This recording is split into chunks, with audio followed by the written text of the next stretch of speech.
My dad left at an early age, my real dad, and then she got married to our stepdad, and he was abusive. Didn't know he was abusing everybody. It started with me at the age of 6. He said, this is just what father and sons do. He abused me sexually, and I didn't know that he was doing the same thing to my other siblings. This went on from the age 6 to 14. And through those years, it just got worse. One night he come home high, and we was all in bed, and he was upstairs fighting with Mom. And I ran upstairs because it just didn't sound like a normal argument. And when I got there, opened the door, he was hitting on her with his fist, and so I jumped on him. He threw me off the bed, started choking me. When Mom ran to try to jump on him, he threw her through the closet and kept choking me. And I woke up later, but he thought he'd killed me, so that was the last time that I saw him. Once he left, because I was hiding things for so long, it was easy for me to just hide everything. I had been exposed to that lifestyle through him and other people, and so I kept going because that's all I had known. So no one knew, but I was doing everything, and I became good at hiding. I was leading choirs and doing stuff at church at the age of 15, and no one knew. I just turned it off, but I was kind of numb.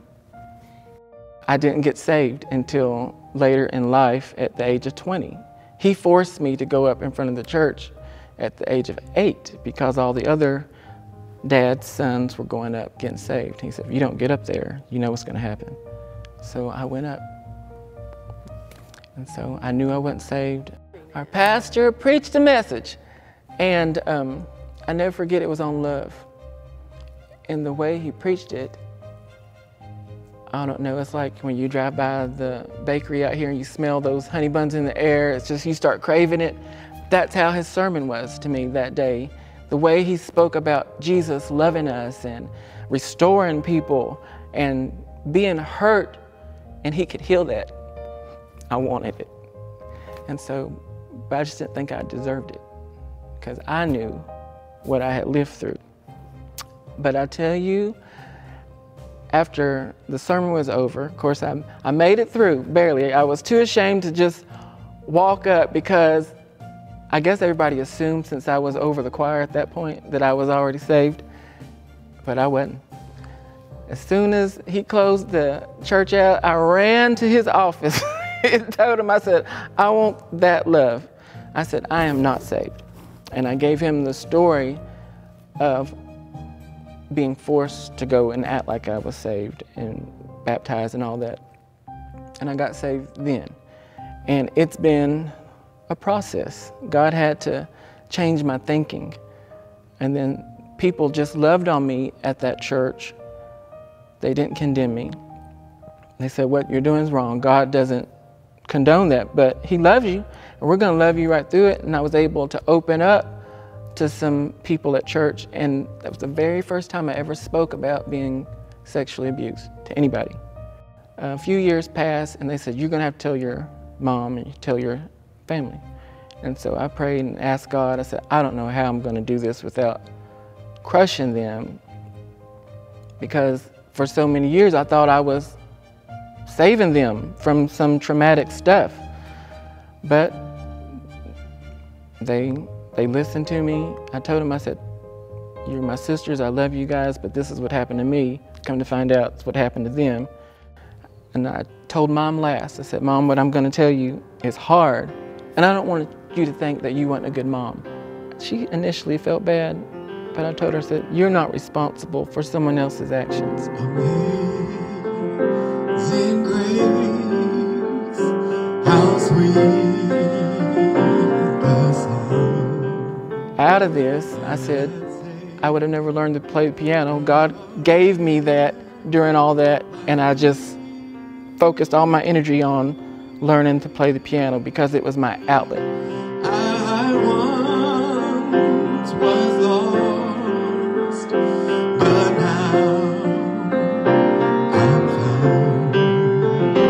Was blind, but now I see. If you're in it, I would say find somebody that you can trust.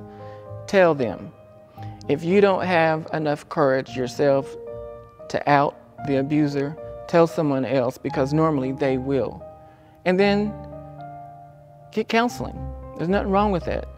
God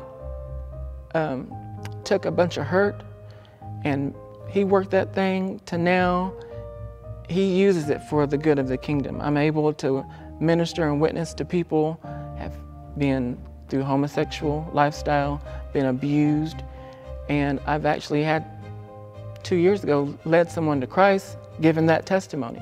So good comes out of it, but you have to be able to open up and be honest. Otherwise, the enemy will use all that hidden hurt and you become bitter and things just go left. It gets worse and you carry that with you and you keep carrying it with you and you don't become anything like what God intended you to be. If you're in church and you've been coming for a while and you're dealing with hurt and people just assume that you're saved or just because you're coming, don't let that hinder you if you know in your heart that you're not. Don't be ashamed. Catch a case the I don't cares. Get that right and God can start healing that hurt and then you can start helping heal someone else. I mean, it's a wonderful process.